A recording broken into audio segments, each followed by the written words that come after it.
Hello, BookTube, and welcome back to Summer of Sport, a BookTube event created by and then abandoned by Mark at a Book Time with Elvis right before he abandoned BookTube itself. Designed, nevertheless, for a good cause to turn the spotlight on sports-related writing, fiction and nonfiction. A lot of good writing gets done under this umbrella. I talked about such a book yesterday, How Life Imitates the World Series by Tom Boswell. I want to strenuously object to some of you Nancy Drews piecing together clues in that video and coming to a couple of you don't know each other, I presume, came to independently to the same hypothesis that perhaps I follow baseball. I want to strenuously deny that. I'm a couch-bound bookworm. I, of course, disdain all sports. I want to deny that completely. But the book was wonderful. A lot of you said, I'm going to find this thing the next time I go to a used bookstore because the excerpts that you read were good. Unfortunately, not all sports-related literature is good. And I ran the risk yesterday in my video of alerting the algorithm to suggest to me a kind of sports writing that wouldn't be good. Modern day sports romance usually is terrible, and there are examples that contradict that. Of course, I know some years ago there were some writers who wrote sports related romances that I really liked. Stacey Burton is a perfect example of an author who really could pull that off.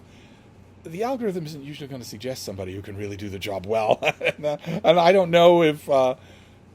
I don't know anything about the author that I got suggested, but I did indeed get suggested not only a sports romance, but a gay sports romance, because you got to have something for the gays. And not only a gay sports romance, but apparently what counts as a bumper crop in the area, a hockey gay sports romance. I had no idea there were so many of these things. There are so many of them that I really don't think I can read them all. Years and years ago, for another event, I went down the rabbit hole of tentacle fiction. I learned all about it and twincest. I learned all about tentacle fiction and realized that I could read it all, and I did. I think, read all of it. That isn't on, like Wattpad or something like that. Hockey, gay romances, I don't think I could read them all. There must be thousands of them. But I read one last night. I read Let's Do This by Lauren Lee, which is book one in a series of novels set in a college hockey team. So these are not the pros, but they're still your college athlete, especially your like, for instance, the equivalent of a Big Ten athlete. They are a pro in all but name. It's their whole life. Their classes are a mere fig leaf. They're going to be pro, so it's their whole world. This book was trouble right from the beginning. No matter what kind of audience you're writing for, you're still writing a book that's going to outlive that audience and outlive you. You should be paying attention to that. So don't give your book a cliche for a title. Don't give your book an idiom for a title. Don't make your title lazy. Let's Do This was not said 20 years ago. It won't be said 20 years from now. It's a silly idiom. Don't give your book that title. Give your book a real title. But that was just the beginning. That was just the cover. I have a lot of other complaints about this thing. This is a story of Shaw and Burke. Shaw is a goalie for the team, and Burke is a defenseman. And Burke is caring and loving and supportive, and Shaw pretends to be more happy-go-lucky, less interested in anything. Nothing's going to really make an impact on me. Life is just to be enjoyed. And they've had the hots for each other for quite some time. And a combination of coincidence and also the deepening shadow of tragedy over one of their family members brings them together, and they come together like some sort of high school chemistry experiment, because this book is unbelievably explicit almost from page one, in attitude and verbiage, if not in actual action. But the actual action gets pretty actiony. This is a well, you're in it for the gay stuff. And the main problem that I have with this is that it's not developed. Now, some of you, especially if you're literary snobs, and I'm not giving you any reason not to be in this video, I realize, but if you're literary snobs, you might look at this title and this cover and the premise, two gay hockey players burning up the ice, and think, well, it couldn't have been developed. It would never have. It would be foolish to expect that it would be developed. It's just a dumb, page-turning, one-handed literature. That's all.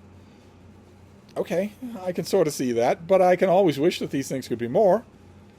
The character of Burke is fairly well fleshed out here when he's not talking in cliches, when the narrative is not talking in cliches about him, when everything's not just sexual double entendres or triple entendres. When he is given a chance to be a character, he is the beginnings of one. I think that Shaw and Burke could have worked well in this book as real characters. They don't. They don't at all. So my summer of sport recommendation here is not a recommendation, and it makes me worried. I worry, as I always do, that I'm just going to be led to one disappointment after another if I follow the algorithm. So maybe this is another case where I'll have to break away from the algorithm tonight. I want to read sports-related literature for the rest of the month, but I don't. Halfway through this book, I was writing it in my head to correct its deficiencies and exploit its potential. That's not good. I don't want to be doing that. I don't want to be doing that. I want the author to do that. So okay, it was fun to spot the potential here, but I don't want to have to keep doing that. I would rather have a book tell me a story where the author realizes its potential. So I might not be up for another gay hockey romance tonight. I might not. Nothing against the gays, but I might not be up for that right away. So we shall see. I assemble my day's reading as the day goes on, so I don't know what it will be. If it's another gay hockey romance, it's going to have to give off a slightly deeper vibe than this one did. But we shall see. I might have to break from the algorithm altogether. So I'll wrap this up for now. Hope for better tomorrow. Thank you, BookTube.